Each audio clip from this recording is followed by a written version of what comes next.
Hey guys, today I'm going to be building a pedal board in the style of Dann Huff, who's one of my favourite guitarists, and then I'm going to be talking about some of the techniques he uses in his playing. So if you don't know who Dann Huff is, he was one of the most prolific session guitarists in the 80s, along with people like Steve Lukather, Michael Landau, and Tim Pierce, who I played with.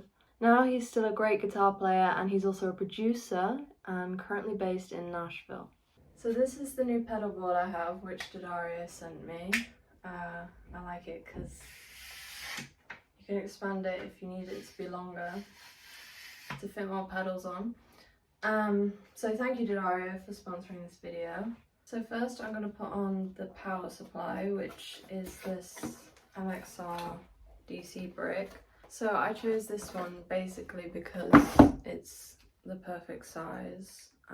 It's very small and it's going to fit under the board.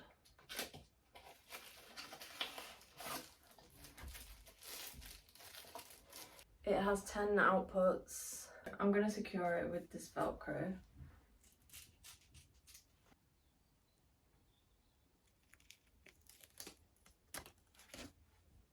And put it on there.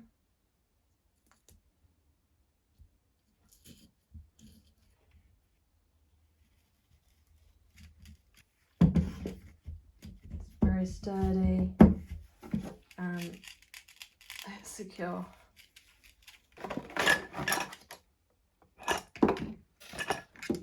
And power it.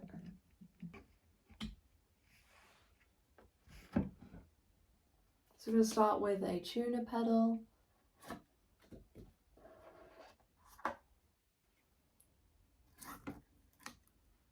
So put that there.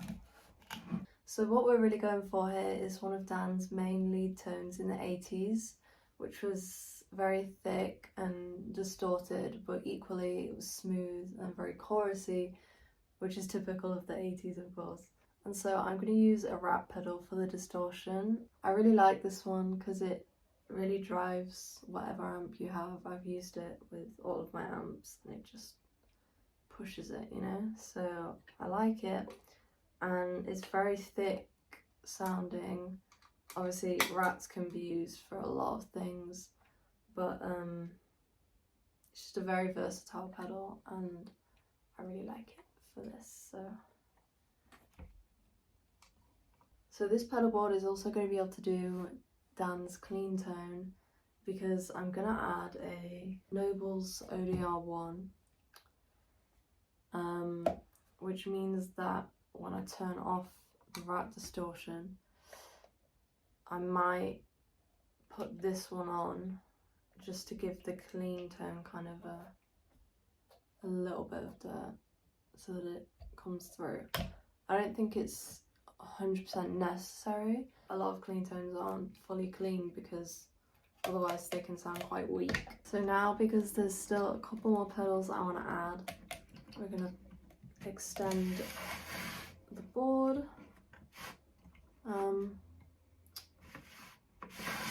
Maybe like that. Secure it. So obviously we need a chorus for this.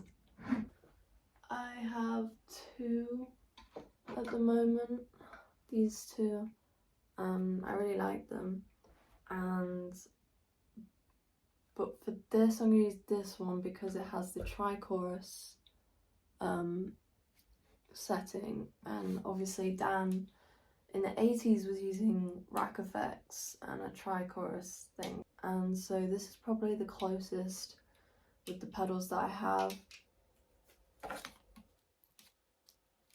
Put that there. And then I'm going to add a delay, so I'm definitely going to use this halo delay. It's perfect for the kind of dark and modulated delay, and you use it on a dotted 8th setting, this is what I learned from Tim Pierce, he told me, and because you know he worked with Dann Huff and all those guys in the 80s, and you know this pedal can do a lot. Keeley gave it to me and it's Andy Timmons' signature, So thank you to Keeley Electronics for that. And I think that's all the pedals that I'm going to use.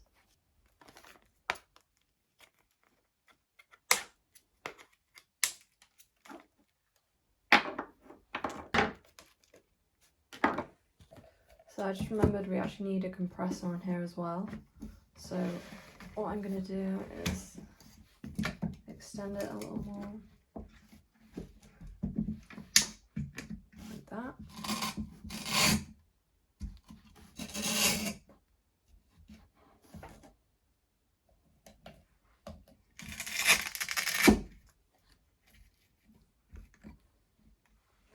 I'm going to use this Keeley compressor. So now I'm going to add these patch cables.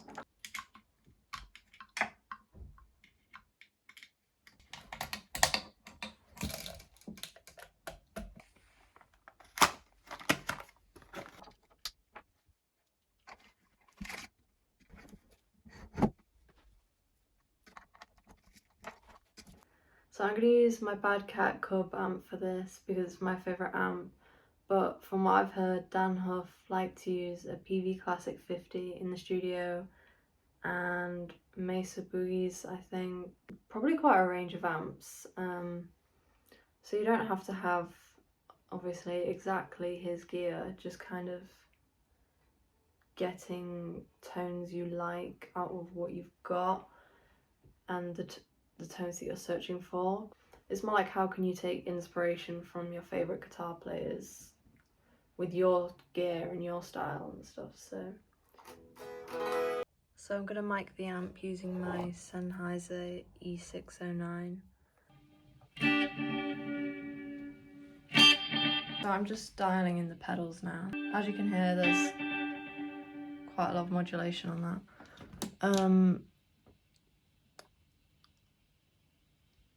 And then I'm putting the chorus on, so make sure that's on tri-chorus.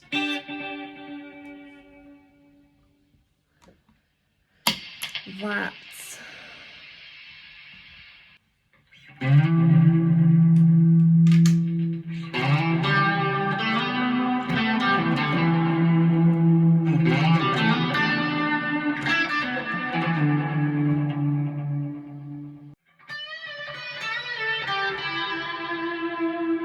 Now that might be too much delay, but we'll see when I mix it in with the track, because a lot of the time delay just disappears into the track.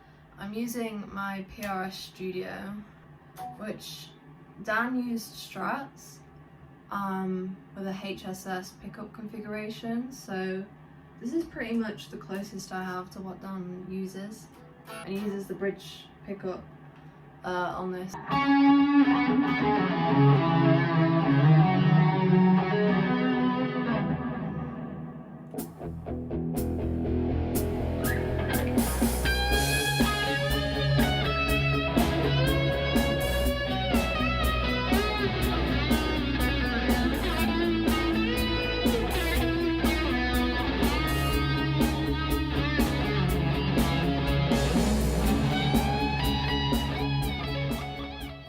So that was part of the solo in Stay, which is a song that Dan released with Giant, and it was also in the video he did about session work, so that's why I wanted to play that one. So for this guitar part, it's quite clean, and he mentions in the video they did that it's about not getting in the way of the other parts, but just enhancing them with the guitar.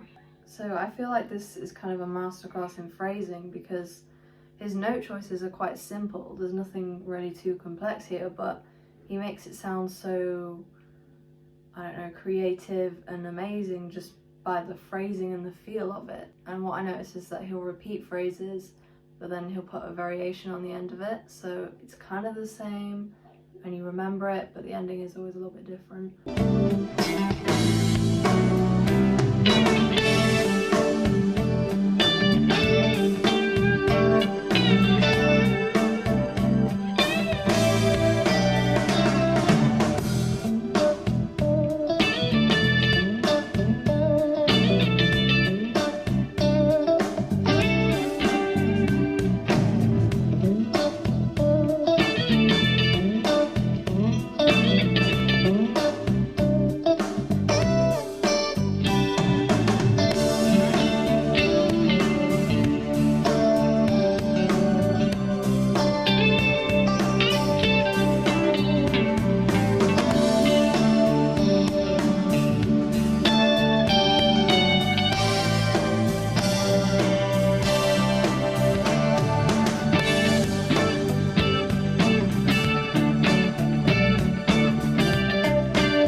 he actually plays this part 3 times, I think, and then he has 3 different variations on the end. I only played it twice in that bit, but he does it again later on. And then there's this bit, which repeats quite a few times, and it has this in the middle.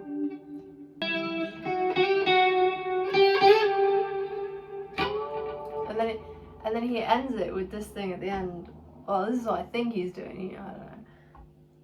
Push the whammy bar down, put your finger over the 19th fret, and then do the harmonic, and then do the harmonic, and then pull the whammy bar off at the same time. So cool. And then he starts it again into the next part, but I just... It's great. So I want to say thank you to Daddario for sponsoring this video. Check out their pedal board, the Expand one. I'll put a link in the description. And thank you guys so much for watching. And today, while I'm filming this, is actually Christmas Eve, so Merry Christmas and have a great one.